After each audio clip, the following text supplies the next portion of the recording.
BIAM laboratory school কর্তৃক প্রকল্পিত বিশেষ দল করে নিয়েছে বিয়াম নামে একটি বেসরকারি প্রাইভেট প্রতিষ্ঠান।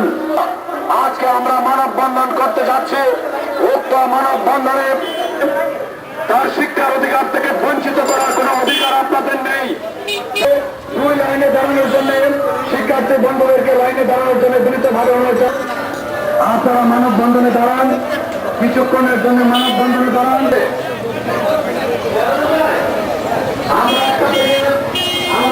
কিশোরগঞ্জের সর্বস্তরের জনতা, আমরা কিশোরগঞ্জের সর্বস্তরের জনতা শিক্ষার্থী বন্ধুরা, আপনারা কিশোরগঞ্জ বোর্ডের সাবেক ছাত্র সরকারকে আমরা আজকে মানববন্ধনে দাঁড়িয়েছি, শান্তিপূর্ণ কর্মসূচি দিচ্ছি। ভবিষ্যতে কিশোরগঞ্জ গভর্নমেন্ট বয়েজের যে ছাত্রাবাস দখল করে নিয়েছে বিয়াম ল্যাবরেটরিজ একটা প্রাইভেট স্কুল, এই বিয়াম ল্যাবরেটরি প্রাইভেট স্কুলকে উচ্ছেদ করে ছাত্রদের অধিকার প্রতিষ্ঠা করা হোক। প্রত্যন্ত অঞ্চলের ছাত্ররা যাতে লেখাপড়া করতে পারে সেই সুযোগ সৃষ্টি করা দেওয়া হোক। ছাত্র হোস্টেলে যাতে তারা থেকে লেখাপড়া করতে পারে, খেলার মাঠ দখলমুক্ত করা হোক, পুকুর দখলমুক্ত করা হোক, ছাত্র হোস্টেল দখলমুক্ত করা হোক। এইটা কিশোরগঞ্জের সর্বস্তরের জনগণের প্রাণের দাবি।